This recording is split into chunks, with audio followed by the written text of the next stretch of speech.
Sri motivation YouTube சேனலுக்கு வந்திருக்கிற உங்கள் எல்லாரையும் அன்போடு வரவேற்கிறேன். இந்த யூடியூப் சேனலில் சிந்தனையை தூண்டக்கூடிய குட்டி குட்டியான அழகான கதைகளை தான் நம்ம பார்க்க போகிறோம். வாங்க கதைக்குள்ளே போகலாம்.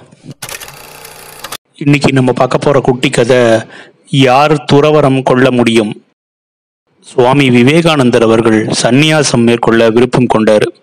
அதற்காக தனது தாய்கிட்ட சென்று அனுமதியும் கேட்டார். அதற்கு அவர்களுடைய தாய், மகனே, அப்படியானா நாளை ஒரு கத்தியை எடுத்துக்கொண்டு என்னை வந்து பாரு அப்படின்னு சொன்னாங்க. தாயின் சொற்படி விவேகானந்தரும் ஒரு கத்தியோட மறுதினம் வந்தார். ஆனா அவர் தாய் ஒண்ணுமே சொல்லவே இல்லை, மௌனமாகவே இருந்தாங்க. விவேகானந்தர் தன்னோட தாய்கிட்ட, தாங்கள் கூறியபடி கத்தியோடு வந்திருக்கேன், தாங்கள் ஒன்றும் சொல்லாம மௌனம் சோதிக்கிறீங்களே அப்படின்னு கேட்டாரு. ஆனா அவரது தாய் தனது மகன்கிட்ட, நாளையும் கத்தியோட வா அப்படின்னு சொன்னாரு. அன்றும் தாயின் அனுமதி அவருக்கு கிடைக்கவே இல்லை. அதே போன்று மாத கணக்கில் நடந்தது.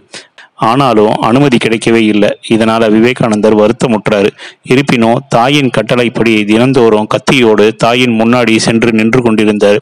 ஒரு நாள் ஆச்சரியமாக அன்று அந்த தாய் மகன் விவேகானந்தரை துறவரம் எடுத்துக்கொள்ளும்படி அருளும் புரிந்தாங்க.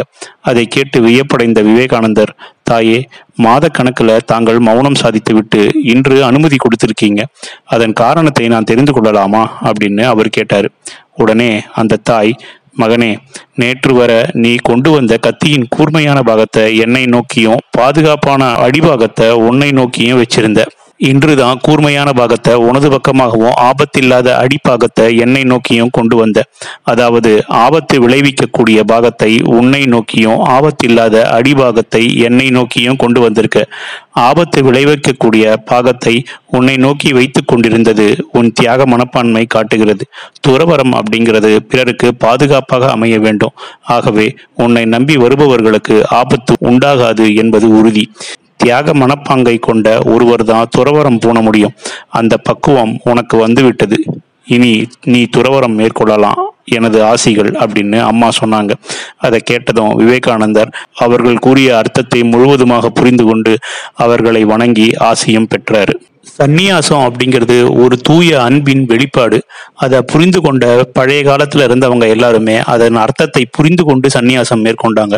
ஆனா இன்னைக்கு இருக்கிற நிறைய பேர் அதோடைய அர்த்தத்தை புரிந்து கொள்ளாம அதை பணம் சம்பாதிக்கக்கூடிய ஒரு வியாபாரமாக மாற்றிக்கொண்டிருக்கிறாங்க. சந்நியாசம் அப்படிங்கிறது நாம மனசுக்குள்ள இருக்கிற அனைத்தையுமே துறந்து தியானத்தின் லயத்துல ஈடுபட்டு நம்மை மறந்து நாம் சந்தோஷத்தை பகிர்ந்து கொள்வதுதான். இதை உணர்ந்து கொண்டவர்களை நாம கடவுளாக பார்க்கிறோம். இதை உணராதவங்களை நாம பேராசை பிடித்தவர்களாக பார்க்கிறோம். மனதை தூய்மையாக வைத்துக்கொண்டு தியானத்துல ஈடுபடுங்க, அந்த கடவுளை உங்களால பார்க்க முடியும். இந்த குட்டி கதை உங்களுக்கு பிடிச்சிருக்கும்னு நினைக்கிறேன். பிடிச்சிருந்தா லைக் பண்ணுங்க, கமெண்ட் பண்ணுங்க, உங்க ஃப்ரெண்ட்ஸுக்கு ஷேர் பண்ணுங்க. நன்றி.